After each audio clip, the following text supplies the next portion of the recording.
Hello, my name is Annie Rogers, and on behalf of the Attitude team, I'm pleased to welcome you to today's ADHD Experts presentation titled ADHD Ages and Stages, Part 3, Common Challenges and Practical Strategies for Adults with ADHD. It was not long ago that many practitioners and researchers believed that ADHD was a childhood disorder. We now know that that is false. ADHD is chronic. It's a lifelong condition. There was a study published actually in the American Journal of Psychiatry just this last August that showed that 90% of individuals with childhood ADHD will continue to struggle with residual, though sometimes fluctuating symptoms and impairments. And that's a quote from the study. So that's precisely what we're here today to discuss. How do symptoms fluctuate and present in adulthood?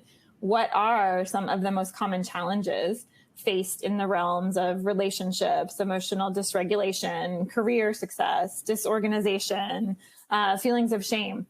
We'll be delving into all of that and discussing practical strategies for support with today's webinar expert, renowned ADHD expert, certified counselor and coach, Meg Leahy. Meg is a nationally certified counselor and board certified coach with special certifications in life, leadership, and career coaching. An educator, counselor, coach, author, and mentor for more than 20 years, Meg believes in providing the skills, understanding, and resources to really help people change their lives. She's the author of 2 editions of the book, Attention Deficit Hyperactivity Disorders Throughout the Lifespan, and has written numerous articles, blogs, webinars on ADHD and mental health issues. She's also worked closely with college students and adults as a clinical associate in the Adult ADHD Treatment and Research Program, which is in the Department of Psychiatry at the University of Pennsylvania. And she's a mentor in the Macy Undergraduate Leadership Fellows Panel at Drexel University. To learn more about Meg, we hope you will visit leahylearning.com. That's LEAHYLEARNING.com.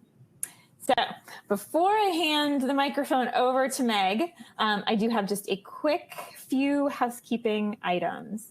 If you are tuned in to the live webinar, you may download the slides now by clicking on the Event Resources section of your webinar screen. And if you are interested in the Certificate of Attendance option, please just keep an eye on your email. You will receive instructions about an hour after we wrap up the live broadcast. If you are listening in replay or podcast mode, visit attitudemag.com and search for podcast 376 to access the slides, the webinar replay, certificate of attendance options. And if you support the work we're doing here at Attitude to strengthen the ADHD community, we encourage you to visit attitudemag.com/subscribe and sign up for Attitude Magazine for your family or to share with a teacher or loved one who could benefit from greater ADHD understanding. And finally, we do have a sponsor for today's webinar, and that is Accentrate 110.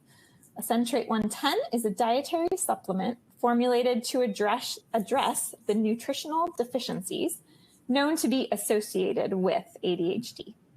Accentrate 110 supports attention, memory, and focus for teens and adults over 110 pounds. You can learn more by visiting phoenixhealthscience.com. That's FENIX healthscience.com. Attitude thanks our sponsors for supporting our webinars. Sponsorship has no influence on speaker selection or webinar content. So without further ado, I'm so pleased to welcome Meg Leahy. Meg, thank you so much for joining us today and for leading this really vitally important discussion on ADHD in adults. Thank you, Annie. I am thrilled to be here for part 3, the first 2 parts of the ages and stages were really fun to present, and I've gotten lots of great feedback from people, so I'm excited to talk today about adults. So we're going to move right into it. There's a few things that I like to start each of the webinars with, and the first is this quote from Fitzgerald.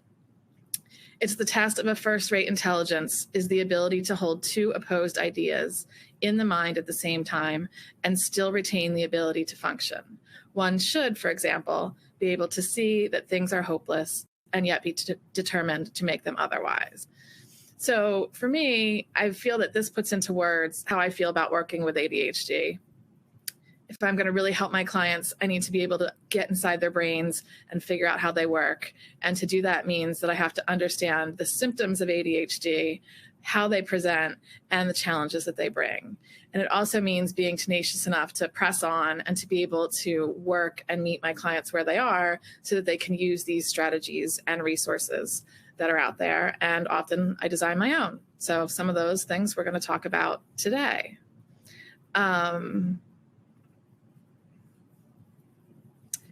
So sorry, I just got lost there for a second with my technology. But the few things that I like to go over in every webinar are some basics. They are in the first two webinars, so you're happy to go and look at those, but I'm just going to run through them today quickly because I feel like it's really important that everybody be aware of these things.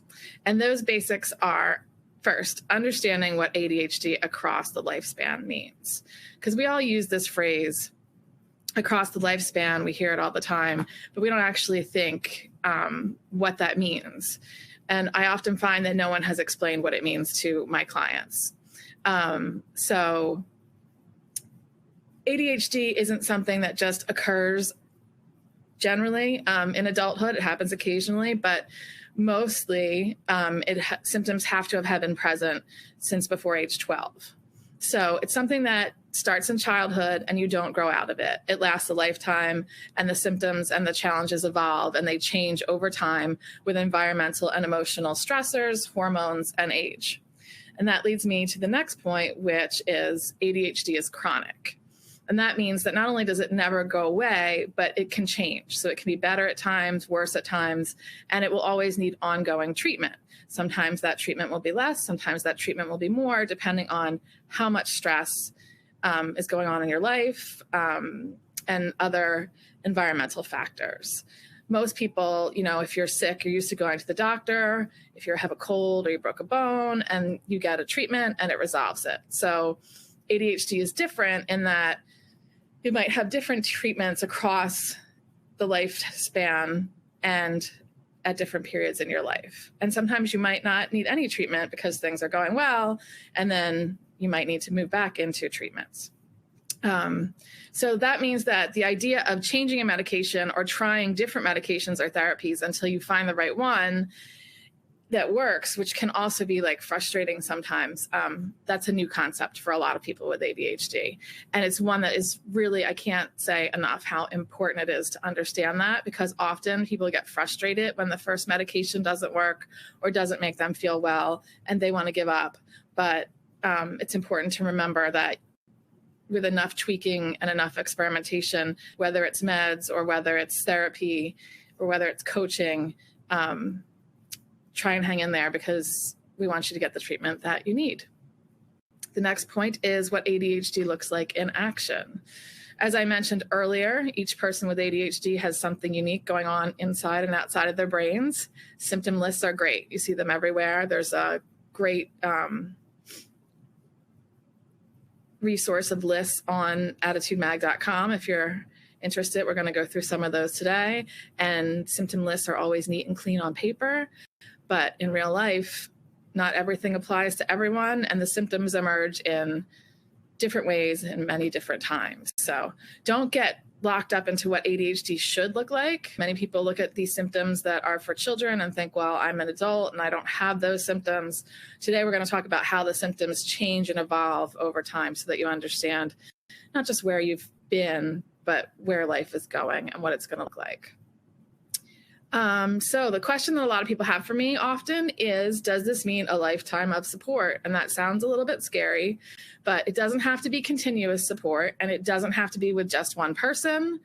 The best way is to ensure holistic treatment, and that means assembling a team. So you want to have a psychiatrist, a psychologist, a therapist, a coach, all of those people. And you don't need to see those people all the time. You just want to have someone that you can trust, that knows your history, so that when things do shift over time, you can reach out to them and tweak what you need to tweak and get back to running your successful life. And lastly, the last thing I like to talk about is that one size does not fit all. So the resources and supports that your sister or aunt or neighbor or friend might be doing really well with might not work for you. So I always say in the first session when I work with someone, if this isn't working for either of us, I will help you find someone else to work with, because I think it's really important that the rapport and the trust between the person that you're working with is going to make a difference in how your treatment succeeds or does not succeed. So it might mean that you might have to interview a number of professionals, and you might have to start and discontinue treatment with them and maybe try with someone else. And again, it's like I talked about with the medications, it can get a little bit complicated, and it can sometimes be exhausting, but it might be the third or fourth person that you get to who will help change your life. So don't give up, keep pressing forward, and you will get there. And again, all the great resources on attitude.mag. There's lots of ways to find the help that you need there. So those are just a few of the basics that I like to share, because I think it's important that we establish those first. And now let's get to what you came for, which is supporting adults with ADHD.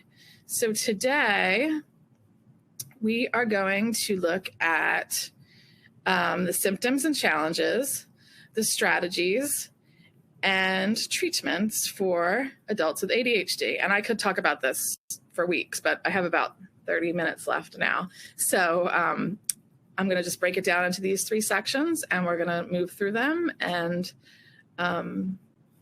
I would like to start with the symptoms in childhood, which you're not expecting, right? You thought, oh, I'm going to do adult symptoms. But this is what I said about where the lifespan issue comes in. ADHD starts in childhood, not adulthood, right? So in order to understand how you got here today, we're going to just go back for a minute and look forward so that we understand where we need to go next. So this is the ADHD symptom list for children from the Attitude Mag website.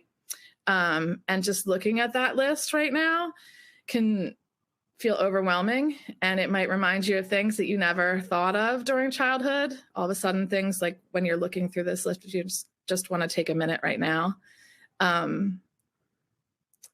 You can picture yourself doing some of those things, or picture the person that you love who has ADHD doing those things. And it brings up memories and also concerns about, what did that mean? Was it treated? Was it untreated? Did you not even recognize that it was ADHD?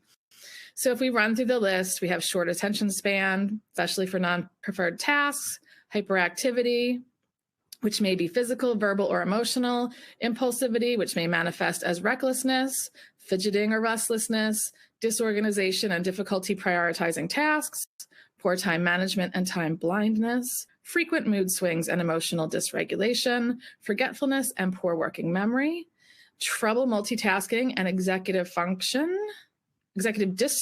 We're going to talk about executive function, inability to control anger or frustration, trouble completing tasks and frequent procrastination, distractibility, and difficulty awaiting turn.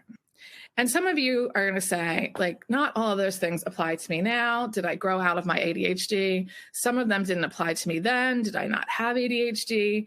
And I think what's important to remember is that we keep moving forward, right? We want to examine what it looks like, not just in the greater scheme of people who are diagnosed with ADHD. It's not the whole big group, it's the individual. So suddenly, looking at ADHD across your own personal lifespan becomes very clear, and you see why it's important. Because ADHD is tricky. It doesn't affect everyone the same way. or at the same time, and it'll change the way it affects you depending on all the factors in your day-to-day life. So let's look at the symptom list now for teens and young adults, which I have spoke to in my previous webinars. Here the symptoms shift a little bit, right? And if you think about how your life changed from childhood through adolescence, it suddenly makes sense. You have just, oops, no, sorry. We're missing there we go.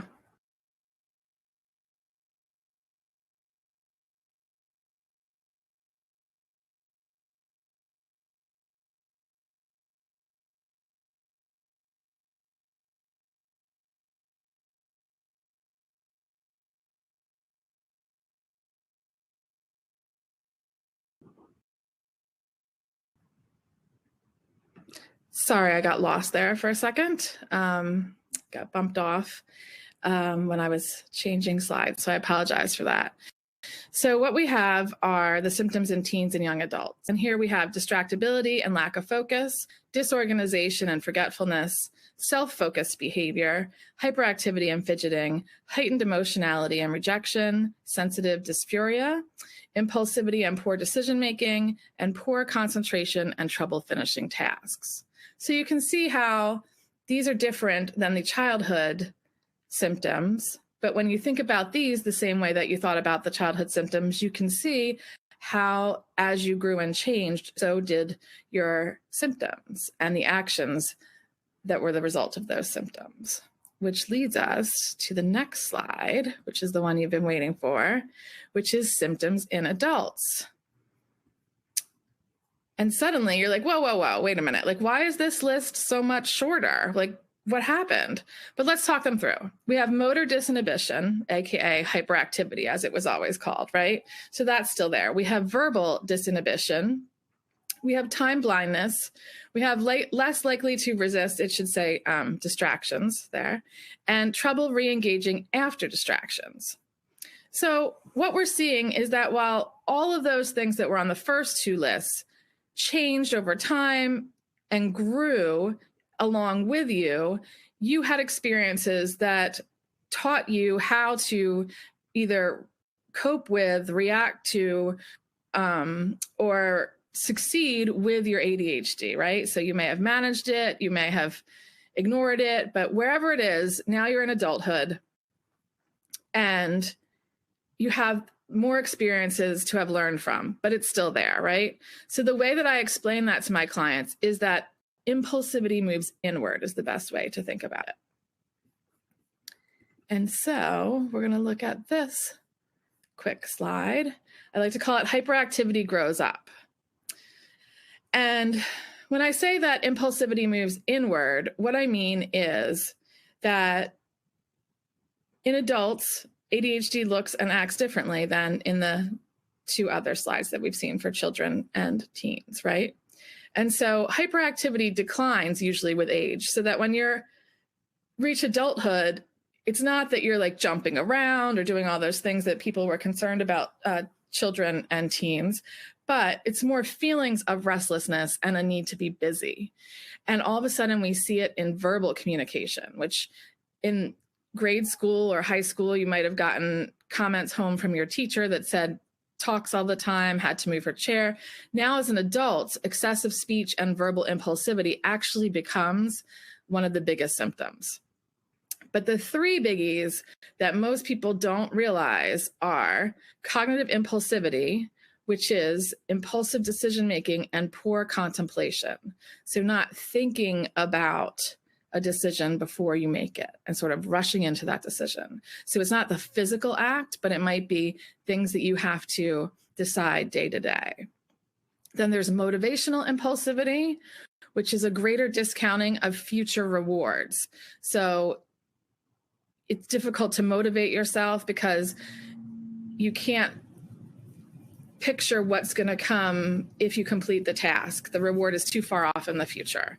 And so therefore it's hard for you to get started, and that's where procrastination usually comes in. So what happens then is sometimes there's the need for an immediate reward because the reward that's further away is devalued, and you want to do the thing right away that feels better and not have to push forward to the thing that's far away because you can't really see that distance. That also has to do something with the time blindness, which we're going to talk about as well. And then the third one is emotional impulsivity. And this is huge. And it's described as the impulsive expression of raw emotions and poor self-regulation of strong emotions. So you can see when we looked at those other two lists, how a lot of those are contained in these three places: the cognitive, the motivational, and the emotional. And that's why it's really important for us to understand what that looks like in adults, but also what that all means for adults, right? And what it means is adulting is hard. It's what we were just talking about before we started. All of a sudden, you have relationships, you have parenting, you have school, you have your career, you have your home and finances. And all of those things need to be managed, mainly by you and with help from others that you're in relationships with. So life becomes more complicated the older you get, even though some of us would like to have thought that it got easier. But suddenly all these people are depending on you, and your own success is depending on you. And what does that mean you need? This is where executive function comes in, and it's where understanding the importance of executive function comes into play. So what is executive function? You've heard that phrase, right? And the role of executive function is the part of your brain that helps you get all the things that you need done. It's really like gives you the control center that helps you do things like being able to stop an action when situations suddenly change. It includes your working memory, being able to pull the items out of your brain that you need when you need them, being able to reach in there, and being able to put the paper where you put it, or your keys, remember where those keys were, or the file, or those things, or remembering what time you needed to be at the meeting or what time your child had to be at soccer practice. Emotional control is an executive function. And you can imagine that if you're having trouble putting things where they need to be and getting where you need to go, that can become overwhelming and emotionally frustrating. So you're going to need help controlling your emotions. Flexibility, being flexible, being able to flex your focus is something we're going to talk about, but also being able to move from one task to another. Back in childhood, transitions were a big symptom of ADHD. And now in adulthood, we see that as flexibility. Sustained attention, being able to keep your attention on the task at hand until you can finish it, is another executive function. Task initiation, that's the being able to get started, to put the pieces together, to make your list, to prioritize, as we see next, planning, prioritizing, organizing. Time management, being able to see time. We talk about time blindness a lot, and time management is being able to see time, understand time, and know how to use time to your advantage. Goal-directed persistence, which is sticking with a task when it becomes too boring or difficult, is really tough. And that's another executive function that people with ADHD struggle with, and we work hard in my sessions with my clients on that. And then metacognition is the awareness and understanding of your own thought processes, and that is one of the things that having and developing that awareness can help you improve all these other executive functions as an adult. Because suddenly, you're not just this one guy over here. You have all these other people in your world who are looking to you and depend on you, right? And so what are the challenges in adult years for people with ADHD? Well, you have complex schedules, right? All of a sudden you have your schedule, you have your work schedule, you want to work out and be healthy, you have that schedule. You might still be in school, you have your school schedule. You might have a family schedule, you might have to drive your children somewhere. That's just talking about it right now sounds overwhelming to many people. And that all involves multiple transitions. So all of those schedules means that you have to be able to move from one thing to the next. That's that flexibility that we were talking about in executive function. Time management, understanding how much time really is existing in your world. Does 5 minutes feel like 5 minutes? Does 5 minutes feel like 3 hours? Does getting a real good concept of how long it takes you to do some of the basic things is going to be able to help you understand more about the way that you work and the way that you can plan your day, which brings us to tracking, planning, and completing tasks. Because that can be more complicated too, because you're not just doing it for yourself now, you're doing it for other people that either you work with or you're in a relationship with or that you're responsible for. And again, the next thing that's going to bring along is a myriad of deadlines. You're going to have your own deadlines, and some of those deadlines are as simple as paying bills, but some are more complex, like work deadlines, deadlines for your children and forms and all sorts of things that you're going to have to manage, and you're going to have to know and be aware of what the time is involved to get those deadlines met and accomplished. Social interactions. We discuss a lot in my first two webinars, the importance of the social contract and understanding it. By the time you become an adult, you do know more about the social contract, and you are better able to regulate your emotions, but the social interactions at this point become more nuanced. And so sometimes it can be more difficult for adults with ADHD to maneuver the social network that they're involved in. Sleep hygiene is also a very big challenge for a lot of my clients, getting to sleep, falling asleep, staying asleep. I can't say enough about how important sleep is. So we're going to look at that. Driving, many people we've found are driving later, and the distractibility involved and having to figure out now that you're also driving others and your children, it can become more complicated than just learning to drive when you were a teen and mastering the rules of the road. Now you've added on that. So as you can see, things are becoming more and more complicated, and sometimes this can become overwhelming.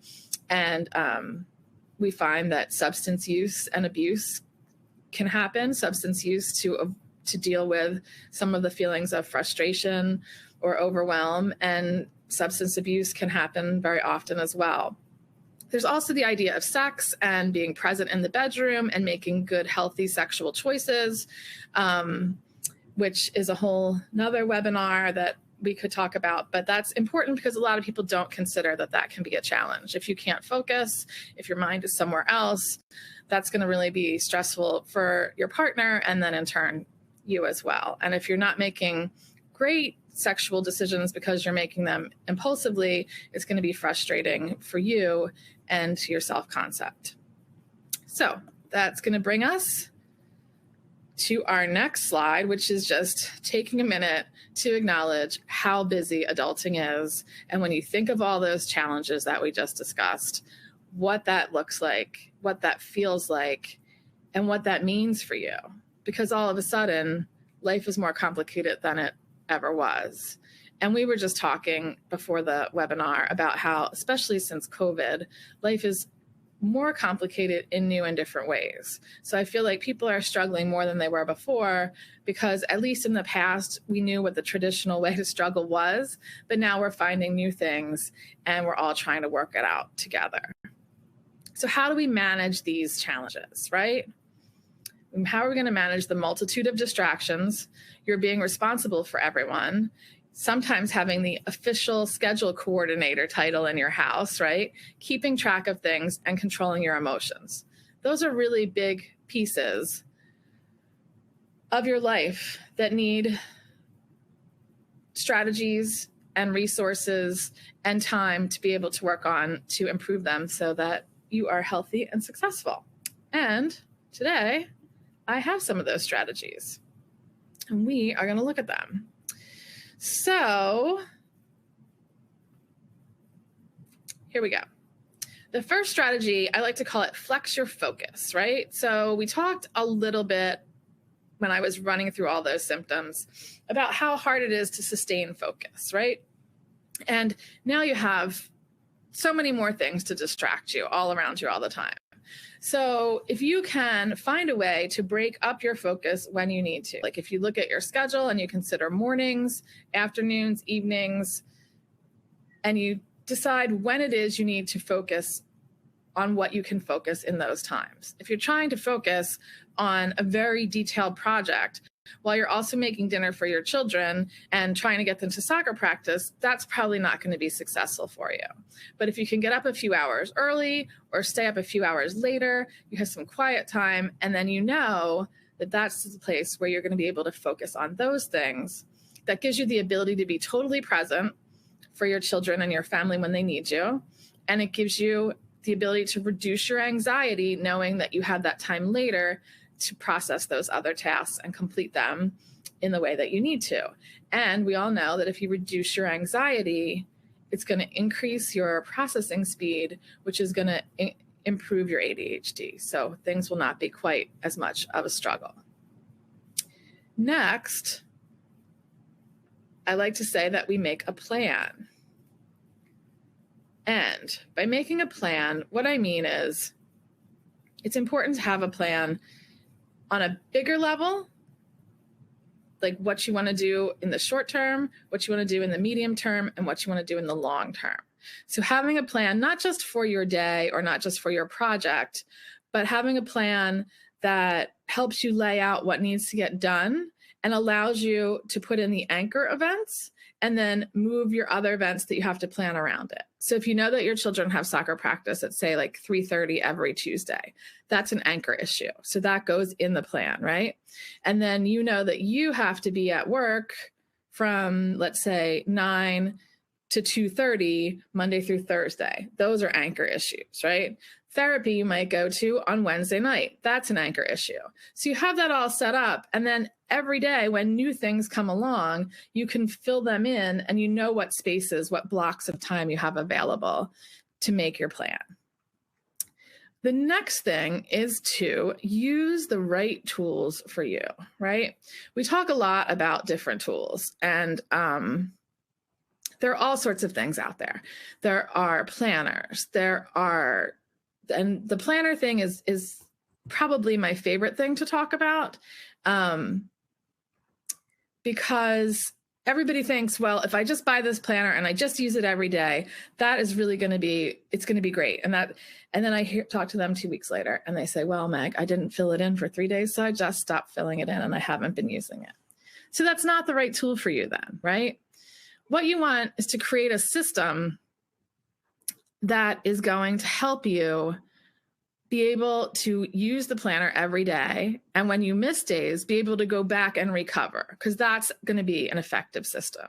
So sometimes the planner can be in a small paper book, right? Sometimes it can be on your phone. Sometimes it can be a wall calendar. Sometimes it's just a notebook that you keep that you put the date on. Sometimes it's a combination of all of those things. And so again, like we talked about with medication and with finding the right doctors and right therapists and right coaches, finding the right planning system for you is probably the next biggest thing after that. Because when you have that and you feel good about that, again, it reduces your anxiety, which reduces the stress that causes your ADHD and exacerbates it. The next slide here is give everything a home. And by that, I mean, have a place for everything, right? So if you know where something is, if you know that you have the drawer that's full of the notepads and the pens, you know where that drawer is, you go there. If you have a place where you exercise and you keep your sneakers and your socks and whatever else you wear when you exercise there, you know they're there, you put them on, you're more likely to exercise.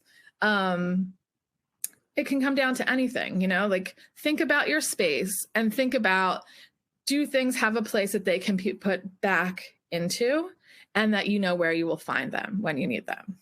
And that definitely just sort of helps to clear the space, which allows the energy to flow better, which allows you to move along more smoothly from one task to the next. The next thing that I like to talk about is to use your words. What I find often is that when we talk about emotional dysregulation, right, and practicing self-regulation, there's a lot of things inside your head. When you're an ADHD adult, so many things are inside your head and they can build up and you can perseverate on them. And so being able to use your words in a way that is helpful to you and the people around you is really, really important. So giving yourself time, maybe practicing meditation, and then if you practice meditation, knowing when to apply that meditation. So if you are in a heated situation, to take a minute and to bring yourself back into that space of meditation so that you can find the words that you need to speak for yourself. Because very often adults with ADHD are people pleasers.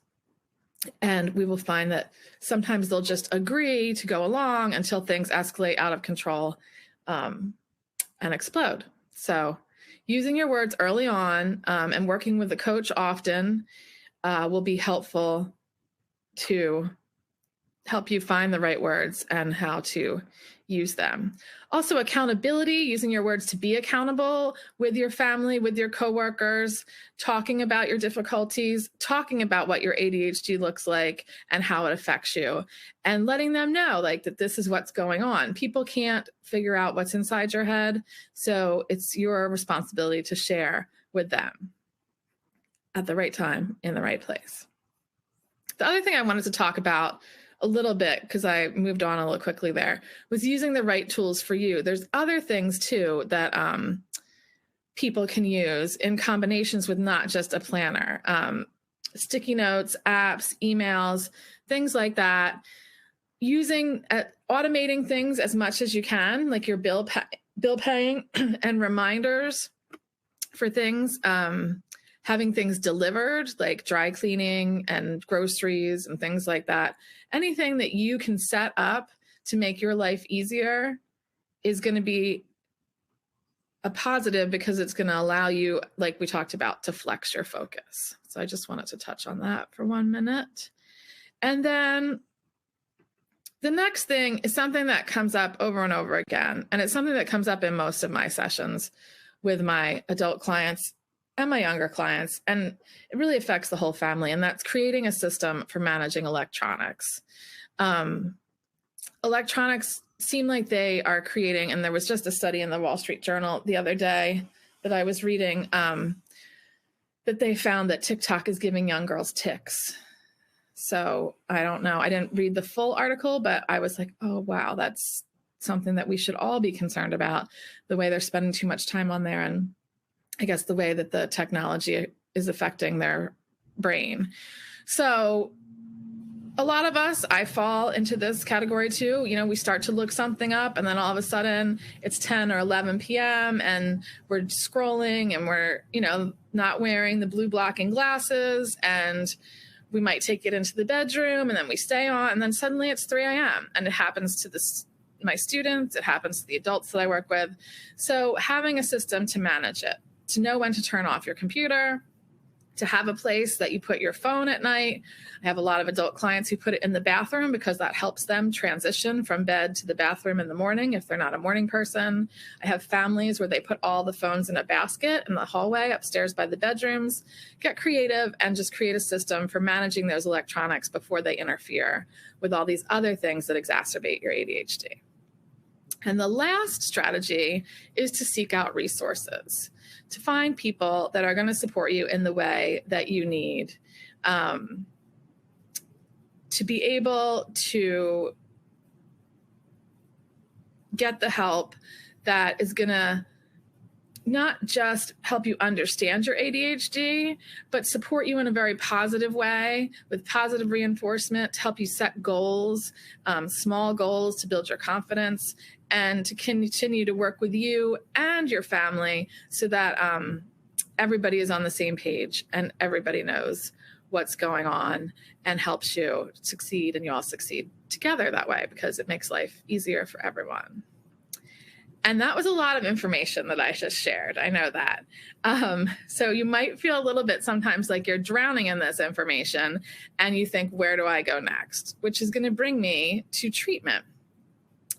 Treatment, we break down into, for this webinar, 5 areas. The first is health habits. Often you hear about we all should have healthy habits. Well, I'm calling these health habits. Health habits means making sure that you're getting 20 to 30 minutes of exercise every day, because that's going to help clear your brain. It's going to help your ADHD. It's going to help you feel better about yourself. Another healthy habit is sleep. Setting up your life, like we just talked about with the electronics, that you have a time that you go to bed at night and you wake up in the morning and you feel refreshed and your brain works and you're not exhausted. So making sure that you're getting the complete hours of sleep that you need. And to do that, having healthy sleep hygiene, having a routine at night before you go to bed, knowing what you like to do.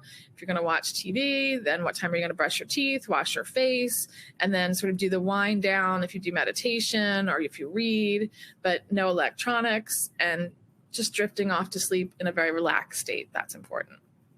Another health habit is understanding, if you are taking medication, what those medications are doing, how you're feeling, keeping track of those medications and your responses to them to share with your doctors. And that means that we can move into medications. And there are a lot of different medications out there. Stimulants are ones that are generally recommended, but there are others. And medication is not always for everyone. I know that.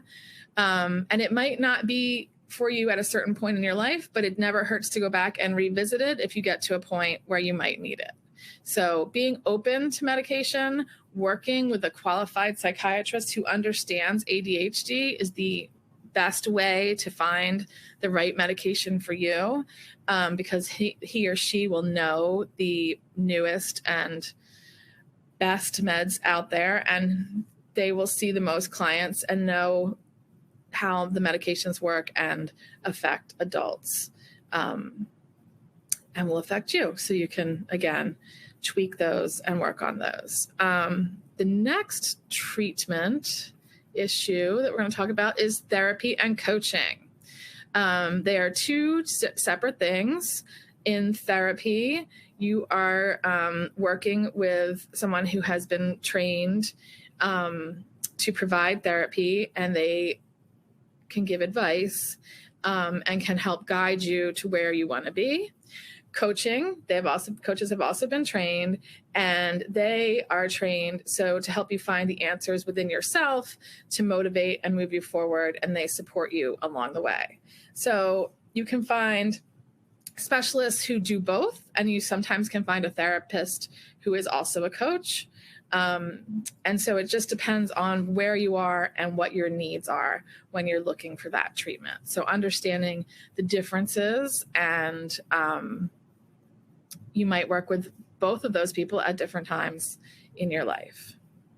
The next thing I want to talk about is pills and skills, which is when we talked about medication.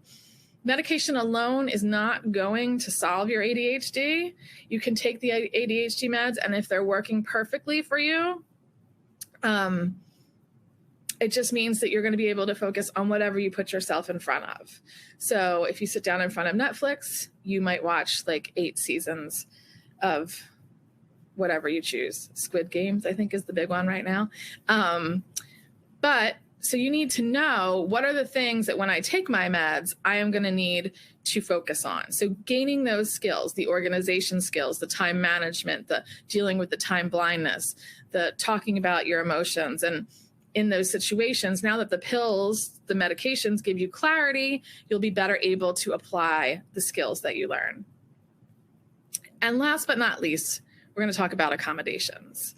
And you might still be in school, in which case it's important to have accommodations and talk to your professors about them, and to use the accommodations that are offered. They have come a long way.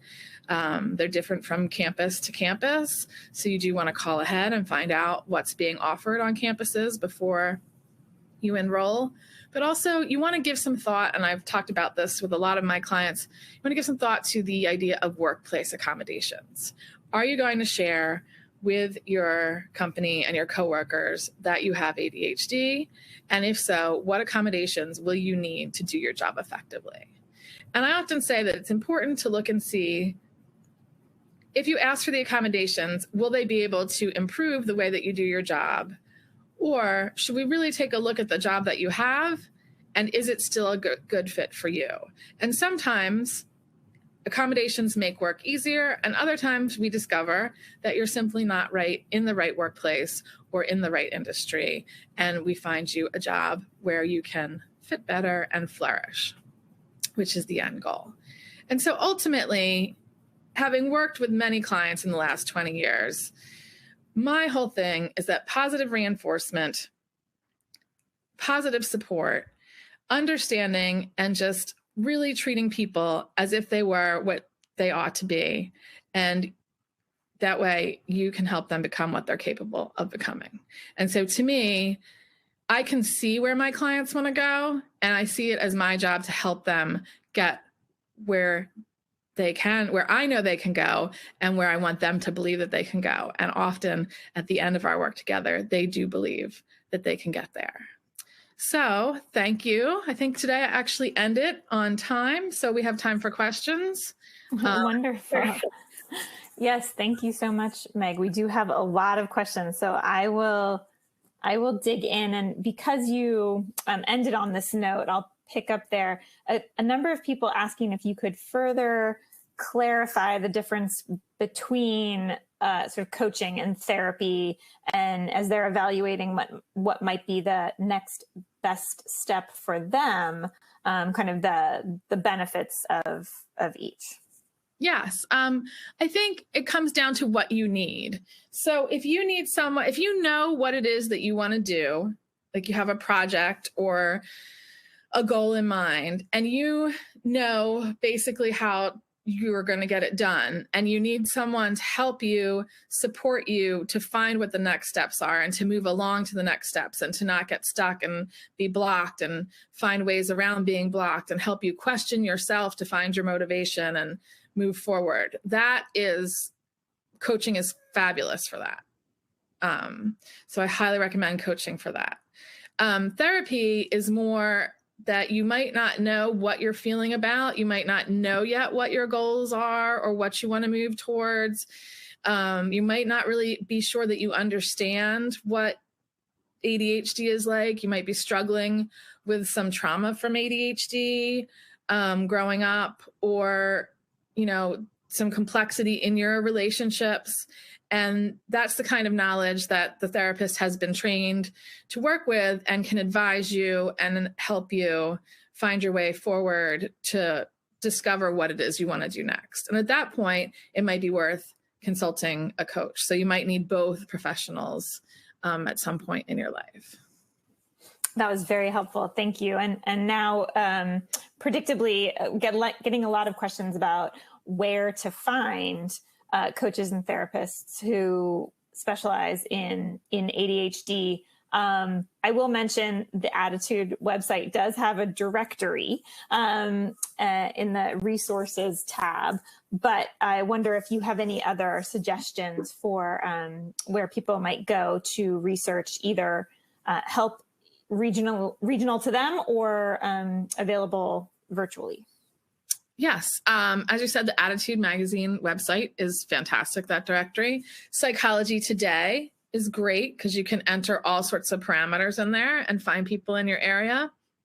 I also suggest that you call your local hospital that might have an ADHD treatment center and ask them for referrals. They should have a referral list. And another place that's interesting to call to is local private high schools. In the counseling office will often have a list of, if not coaches, at least psychiatrists and psychologists that they recommend to their students. And those people could probably refer you to people that they work with. So those are all some creative ways to find people rather than just picking someone like right off the internet. No, that's that's extremely helpful. It is overwhelming, no doubt, to think about finding a practitioner, not only who you gel with, but who really understands ADHD and ADHD in adults. I did want to just make a mention, because we've received a number of questions from women who are wondering about menopause, the impact of menopause, that we do have an entire webinar on this topic. So it's November 18th. You can find it in the webinar section of attitudemag.com. There were so many of you interested in this topic that I wanted to make sure that information got out there. Another topic that it seems like a primary pain point is time.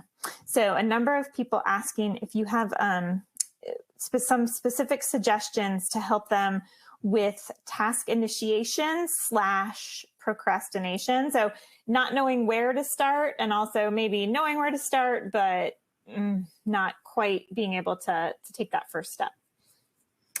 Okay, so not knowing where to start is important to sort of take things apart and look at what needs to be done. So it's almost like that first quote that I talked about, like being able to see the sort of 1,000-foot picture of what needs to be done, and then deciding on one piece of that.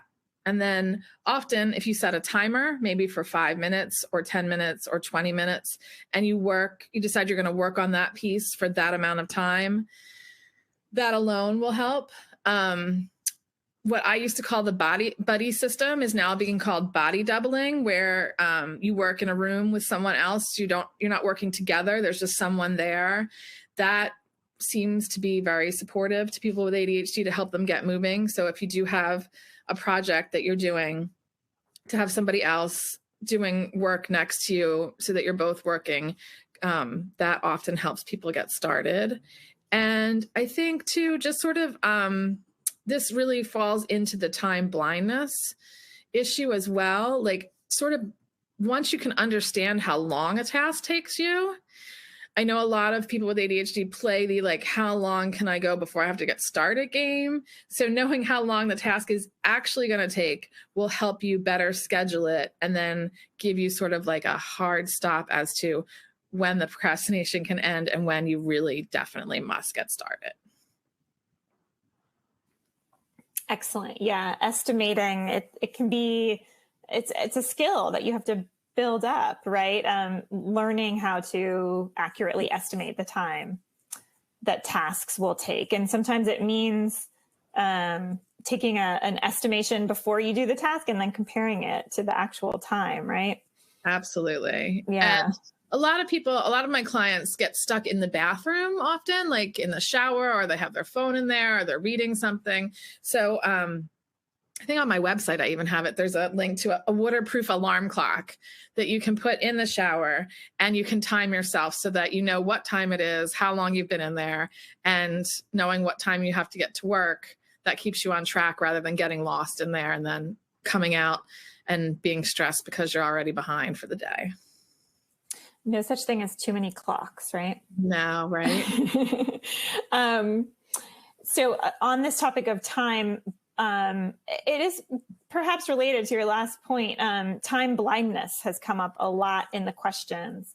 And a number of people who have struggled with this their entire life. So aside from sort of making those clocks visible in all locations, any other, hands-on tips that they can put into motion? Yeah, the time blindness is really tricky because it's one thing when you're a teen or a young adult and you're single, right? But suddenly when you're older and you have coworkers and teams and family and relatives and all sorts of people counting on you, and then you're the person who's always late or is taking too long or is holding the group up, and it just really can beat down on people's self-esteem. So like we just said, lots of clocks, but also this goes back to the planning piece. If you have the right scheduling system and you work with someone to put together one that works for you, you're going to get the appropriate reminders. You're going to give yourself enough time to get the task done. And it takes a lot of work. It really does. But it is doable. Wearing a watch all the time with the reminders, the Apple Watch is fantastic. Having the reminders come up on your computer screen, just all sorts of outside cues that will help you. One other thing that I do like to mention is that sometimes people will set reminders and then they go reminder blind, I like to call it, where they just start to block out the reminders. And in that case, it's time to switch up something that your brain and your sensory system is going to notice and get your attention. Very helpful. Kind of on the another facet here, the challenge of sticking with a project. Some people are saying that they get bored and they lose interest. They have half-finished projects sort of littering their life, which is similarly a source of stress, especially with spouses and children. You mentioned earlier the importance of positive reinforcement. Is there a way to deploy positivity to help people push through and complete the things that they begin? Yes. It's amazing the shift that can happen when you begin to address things positively. And I know that life is really overwhelming for families and people who are in relationships with ADHD. And sometimes you really just want to, like, you come home and you're like, oh my God, the trash is not out again. And I've asked them 1,000 times to take the trash out. And that can be frustrating, right? And we all have compassion and empathy for that. But what you want to do, if you can, is to harness that and hold that back and start to praise and compliment the times that they do take the trash out. Because the more positive feedback they get about taking the trash out, they're going to want to do it again because they're going to want more of that feedback. Anything that you look at, if you think about the thing that you want to say that is going to be probably the negative thing, like, why didn't you do that? Why couldn't you do this? I can't believe this didn't happen again. Instead, if you can sort of flip that in your head, when you see them doing the thing that you wanted them to do, just fill it with praise. Like, not, over the top, but just like, I'm really impressed. I'm glad that you could get that done. I know that you had a rough day and I know that you still managed to get the trash out there and I really appreciate it. Way to go.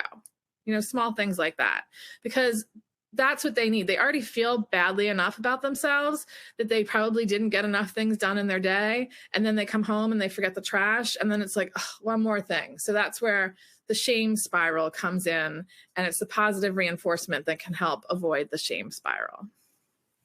That's so important. We do hear that we've asked the Attitude audience before, what's the number one thing that you would like your loved ones to know? We asked this of adults with ADHD, and it's that I'm trying. I think that gets lost sometimes, and it's so important for people to feel that their efforts are recognized. I think that was the part. I know today there was, we just touched on things, but the part where I spoke about using your words is that often, ADHD is not something that you see. Like, no one's wearing a brace or a cast, and it's not like you can't climb up the steps and someone can come behind you and they know that they need to help you. People don't often know what you're struggling with. And so, like, if you can use your words to explain what's going on in your brain, someone without ADHD does not often understand how your brain works. So when you share those things, it really creates an understanding that allows that person to want to work with you and meet you where you are to move forward. And this was a question that came up quite a bit as well. A number of people, it always breaks my heart to hear it, but who are encountering ADHD doubters.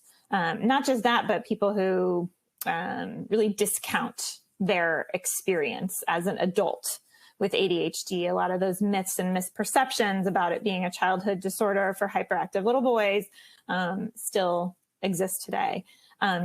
Do you have any suggestions for language that people might use to help in a positive way to explain that their challenges are in fact real and neurological and not intentional? Yes. I think obviously the very first one would be to direct them to attitudemag.com, which I do often with families of clients who have ADHD, who might not understand what's going on with them. The other thing, which I've talked about in a number of my webinars, and I talked about it in a podcast that I just did this weekend that is going to be released tomorrow, is that people don't understand that ADHD is not just distraction, it's the way that your brain works. And so explaining to them, and I've used this before, but explaining to them that your brain, if you have ADHD, has a high amount of intelligence in the amount of information it can hold, right? So you can hold tons of information in there. The problem is the rate at which you can process that information is much slower, right? And that's where the disconnect happens. So the way I describe it to people is you open up your computer, you have 15, 20 tabs open, right? You're trying to do a million things in there. You've got everything that you're working on, all different ideas. And all of a sudden, the computer can't keep up with it. And you get that color wheel of death because it can't process it, right? So those tabs are your brain. The processing speed is your processing speed. And that color wheel of death is ADHD. Because what happens when that comes up on the computer? Everything stops. You either get distracted and you look around and you go do something else, or you get frustrated and you like try and figure out what's going on with your computer, or you go downstairs and maybe yell at someone. And when you put it into that perspective for someone who lives with someone who has ADHD, they go, oh, I can see now. That's a visual interpretation. Okay, I get it. So feel free to borrow that. Feel free to share that. It really seems to be the most helpful way to help others understand what is just going on inside the head of someone with ADHD. I love that. We have so many visual thinkers. I think that one will be an aha for a lot. So sadly, we are at time a little bit over. So we will have to conclude our conversation today. But Meg, thank you so much for joining us today. I maybe don't even want to tell you that we received more than 350 questions. So wow. There's a lot of need. And I hope that we were able to at least make a step in the right direction for people. And I know that with your help, a lot of people are leaving with some new ideas and a lot more understanding. Yes, so thank you so much. Oh, you're so welcome. And I'm always happy to answer questions if anybody has any. You have my information, and I'm just thrilled to have been here today to be able to share with all of you. Well, thank you. Yes, you can find the information about Meg's website in the slides. And a number of people asked about how to find out about other Attitude webinars and articles. I would recommend going to attitudemag.com/newsletters. And we actually have an email alert that you can get telling you about upcoming webinars on all kinds of topics. And there are a number of really great ones coming up for adults with ADHD. Next week, we'll be talking about accommodations for students. So any parents out there, please join us for that. But for today, we'll conclude. And Meg, thank you again so much for your time and expertise. Thank you. Have a good one. Thanks.